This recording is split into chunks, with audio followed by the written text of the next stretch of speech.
So I think it's one of those things that's easy to talk about a lot, but sometimes hard to define, right? It's something that we can kind of feel, but sometimes it's hard to exactly put our finger on why we feel it or why something is the way it is. And we've probably all had experiences like that, right? Whether you're visiting an organization, you're interviewing for a job or something, you can just walk in, you can feel like, hey, this team has it together, they're dynamic, they're engaged, this is a fun place. Or, the flip side of that, yikes, what's wrong? Everyone's on eggshells, like something's not healthy here. And so it's one of those things, we can feel it, we can sense it, but it can be hard to always wrap our minds around exactly. So what I want to do before we kind of jump into this whole conversation is make sure we have a good understanding of what is staff culture, right? We need to define it if we're going to talk about it. So what I want to do is just give us a few minutes as we start here to kind of brainstorm some definitions. So maybe just grab kind of like 3 or 4 people around us. I'll give us a few minutes, maybe kind of this side of the room and then kind of center and then left. And just work together, kind of brainstorm, how would you define staff culture? How would you define staff culture? And just write it down or put it in your phone.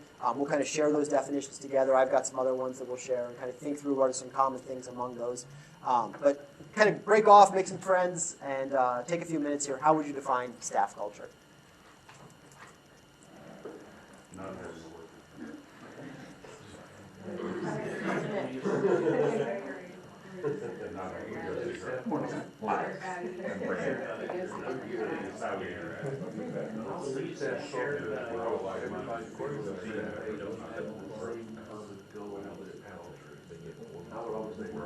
Everybody has, we have a mission, and they come with that mission.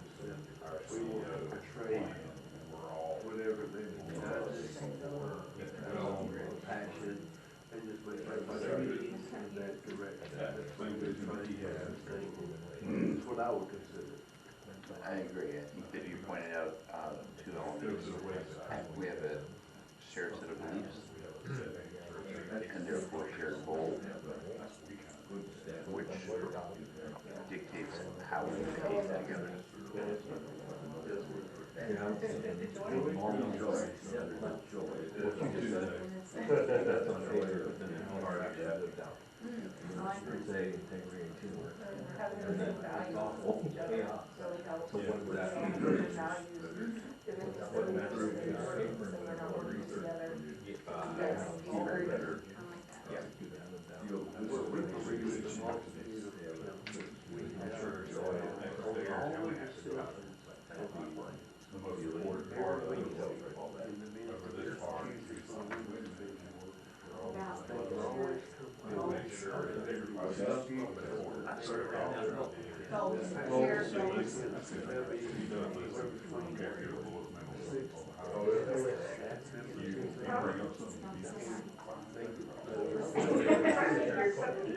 I was listening, we don't want to.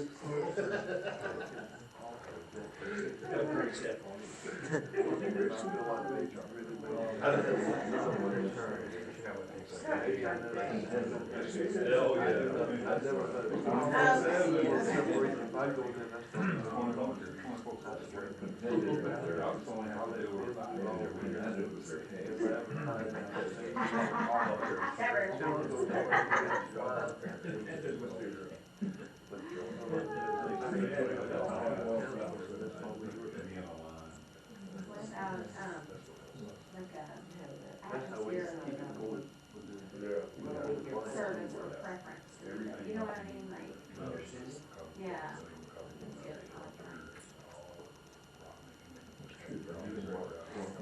I always try to make sure that the staff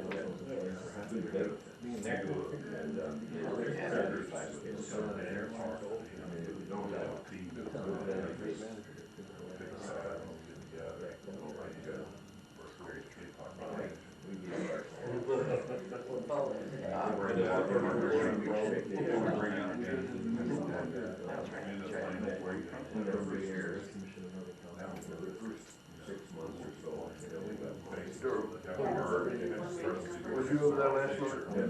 How did you go with that? Oh, that's very good. You showed how it went. Kind of like Peloton,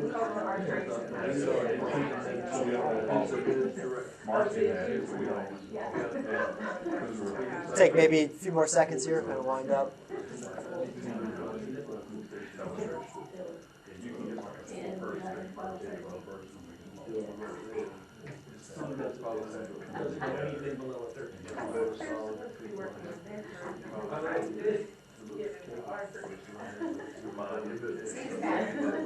What's your role? If I do chastity, Basically, you So how are we coming? What do we think? Some ideas on kind of how you would define staff culture, some elements of that. Let's hear some.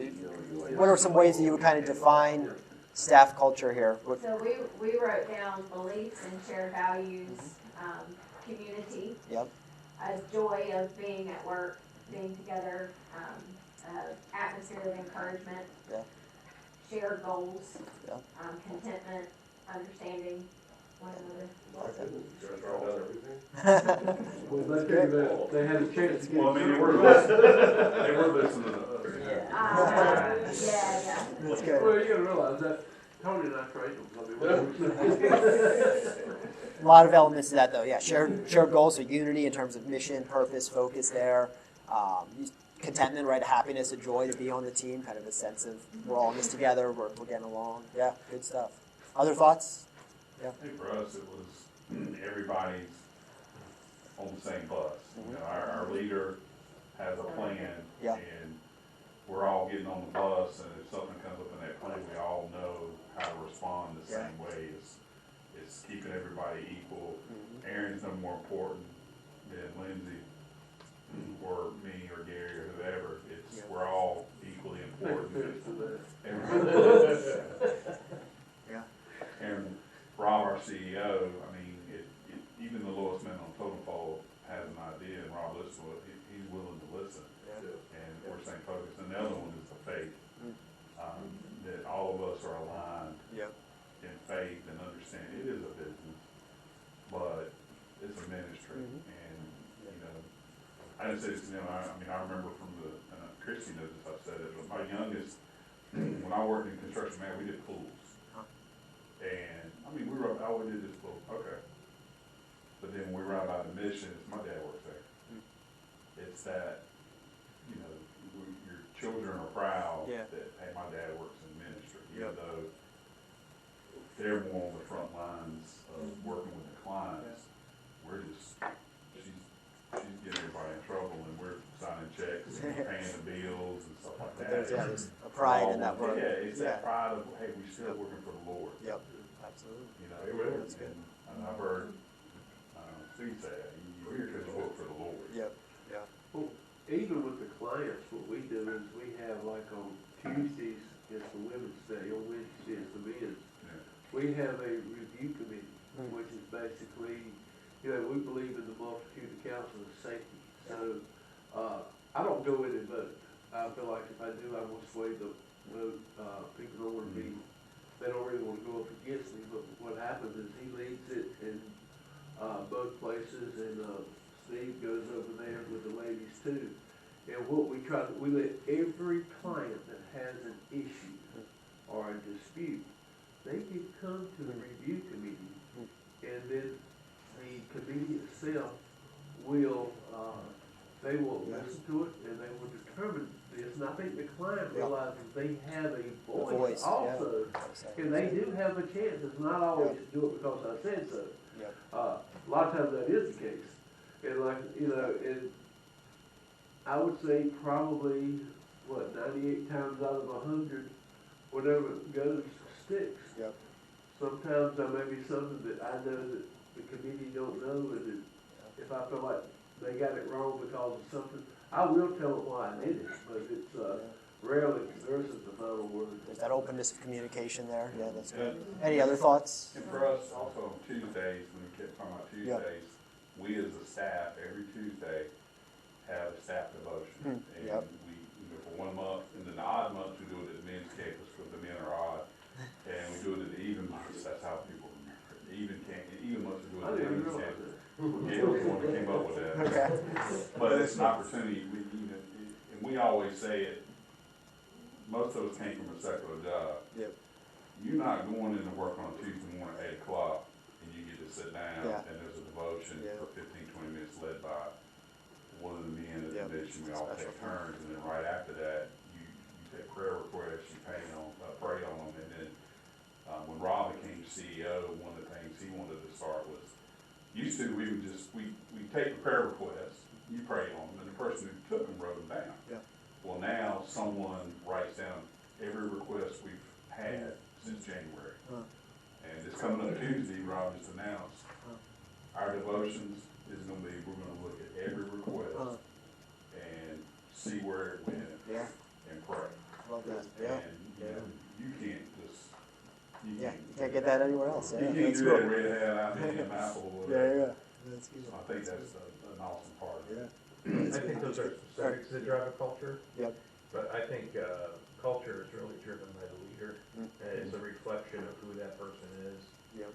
And I'll give this quick example. During COVID, we had one department that the leader was frightened of COVID, and her whole department was on lockdown. And the rest of the mission was acting like it was every other day, right? And she had her staff down there, and the whole leadership felt like, we walk outside these doors, we're gonna die. And so that culture was driven in that department by that leader of that department, when the rest of the group had a different culture going on. And so I think it's really driven by the leader. No, that's good. I don't know. I was gonna say, well, hang on one sec. I was gonna say you were gonna say something too, right over here. Well, I was gonna kind of say the same thing, that you didn't have everything written down, but it's how you're acting, right? Yeah. You say integrity, teamwork. Yeah. If you can show them that's not happening here. Yeah. Yeah. It's the actual behavior. Yep. It's a culture kind of stuff. Yeah. I don't know how it was around y'all with COVID. Basically, I even made this statement. Everybody ran away from COVID. We ran to it. And truthfully, the city of Durham, the county, the health department, basically tried to shut us down. They wanted us to quit meeting and praying. They wanted us to quit having church services. I mean, we started having some of them outside. Yeah, we had chairs in the parking lot. Yeah, you got But we'll talk a little bit about how COVID shaped a lot of culture for a lot of and organizations. we were really, we fought some battles with that. Yeah. And so what I did, I went out and hired well, she's got a PhD, she works for you. Yeah. And she really orchestrated all the COVID stuff. So we Yeah. did everything we could, but we kept so much negativity because people really don't like where we stand. Right. It was a challenging time for sure to navigate Oh. culture through. But well, here if you. I wanted to say something about leadership. The leader of the organization, of the mission, needs to be in line with the board that he serves under. I've heard more stories about problems between the director of the mission and board members. Now, I was fortunate to have a great board, and we met 4 times a year, and we had a great camaraderie amongst ourselves, and they were so supportive of the ministry and how it was going. You have to have that kind of support behind you. That's good. One thing that Jordan didn't mention, his father was on our board of trustees. That's right. And so I knew his father quite well. Yeah, that's cool. And so we had a tremendous board. Yeah. And if there's some problem at board level, that has to be dealt with. Because that will trickle down to staff. A few, we've all touched on good things, right? Unity, values that are shared, faith being, a driver, obviously. I just shared, a few different definitions I came across that I think touch on kind of how you would define what is staff culture. And so staff culture is a set of behaviors that defines what the team does, how they behave, what they value. Combination of what is created and is allowed. I like that one a lot, right? What are we intentionally creating and what are you just allowing?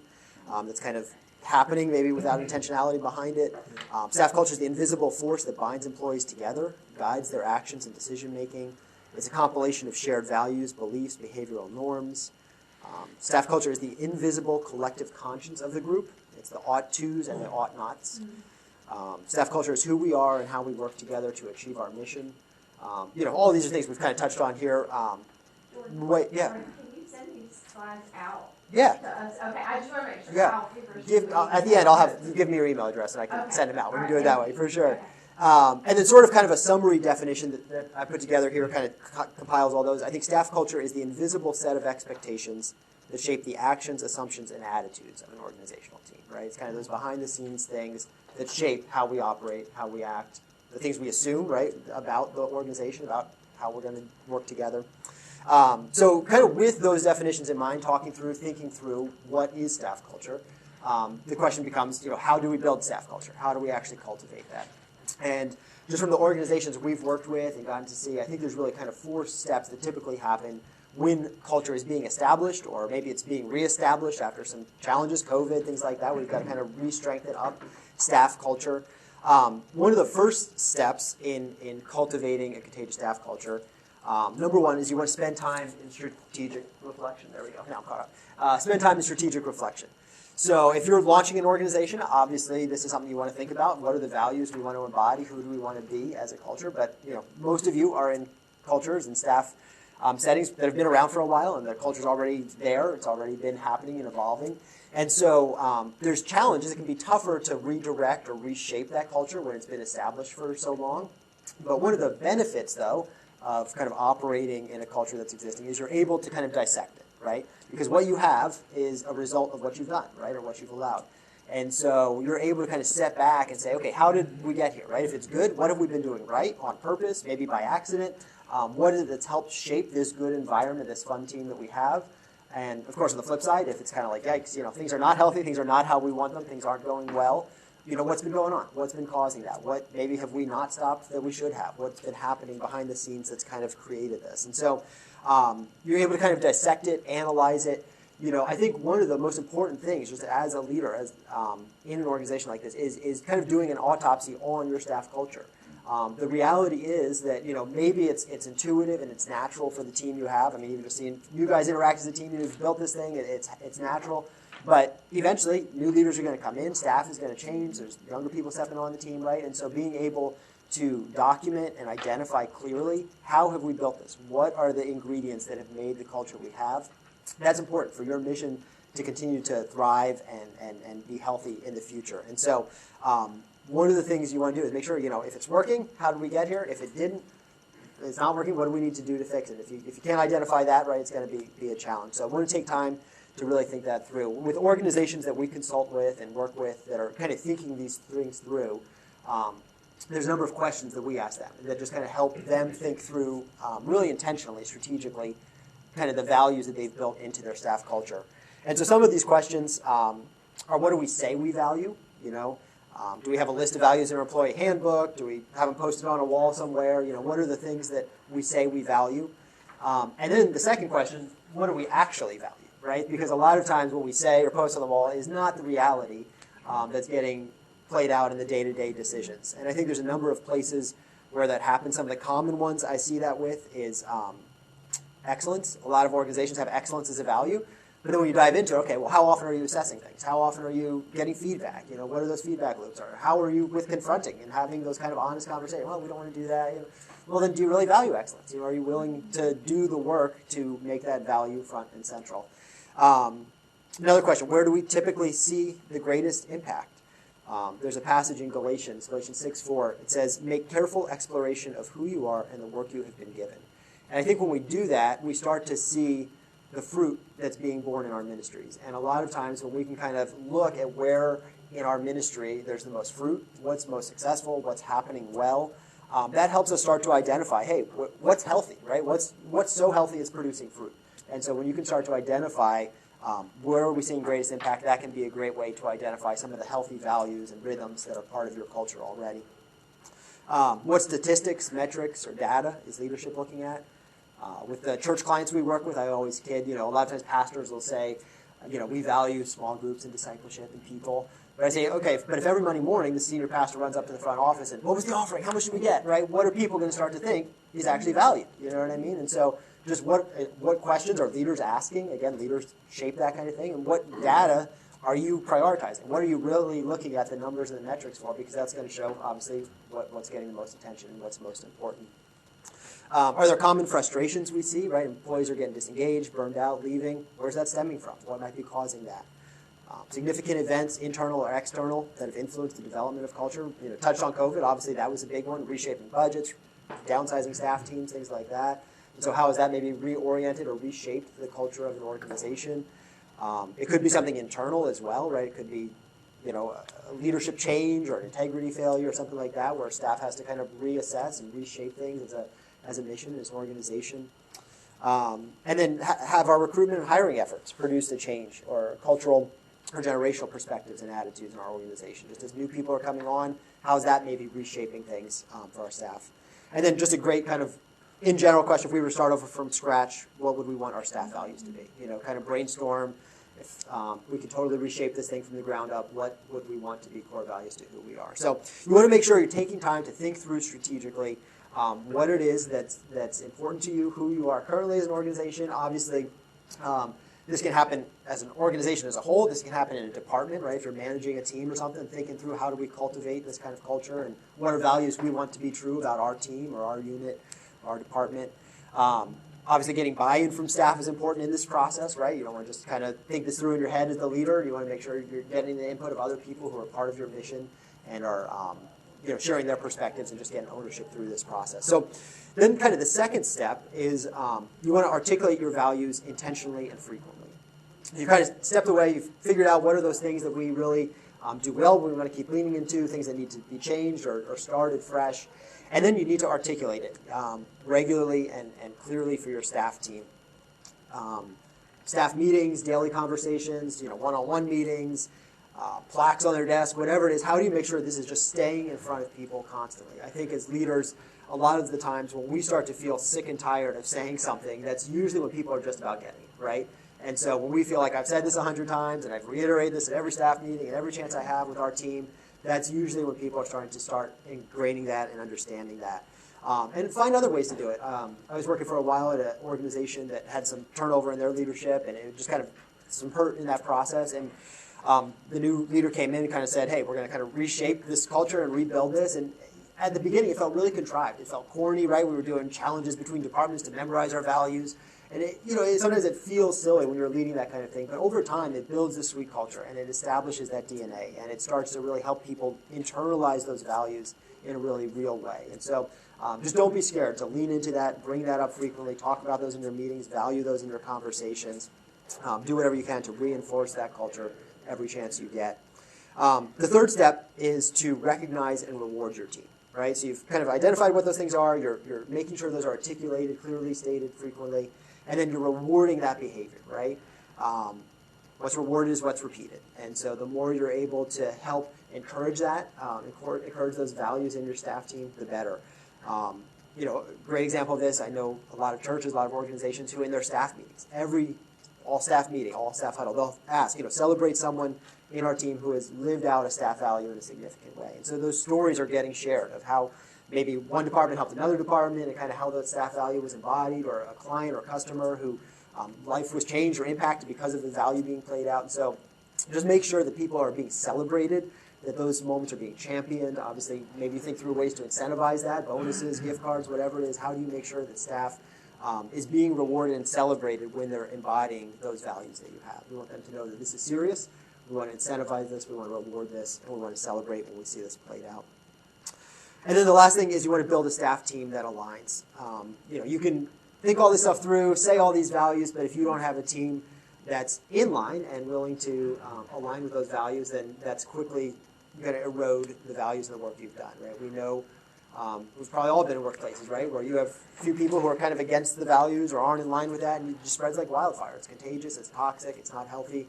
And so we need to make sure that we're structuring staff teams in a way with people who get our DNA, who understand, who align, faith values, that kind of stuff, and people who aren't, that maybe they're moved off the team, right? And I think if a value doesn't cost us something, then is it really a value? And so sometimes those conversations are not easy. You want to make sure you're being thoughtful about those. You want to make sure it's not just a wrong seat kind of situation, but when you start to discern that someone's not on the team who really aligns with those values, then you got to have those hard conversations, because otherwise it'll just hinder and slow down the effectiveness of your mission. And that's, at the end of the day, not at all what we want, right, as we're pursuing the kingdom purposes here. So kind of take a pause here real fast and just talk a little bit about, in our own context, how maybe culture is being built. So let's kind of circle back up with those groups again. I've got some questions up here on the screen about, is your staff culture clearly identifiable? Does your organization have a habit of regularly discussing those values? How are you recognizing and rewarding those things currently? What are processes for that you might have? If not, how could you start doing that? Do you feel that your department aligns with your staff values? So just take a few minutes. I don't know that we'll get through all of these questions, but take a few minutes and kind of circle up again and just talk through some of these questions, how you guys are doing, and maybe cultivating this kind of staff culture as a team. Give you a few minutes here.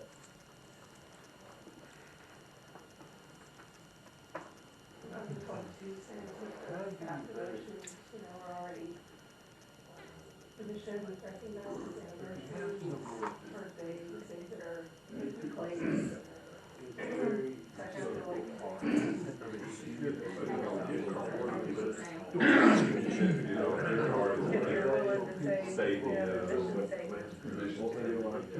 also you have the philosophy of partners that fresh in your mind.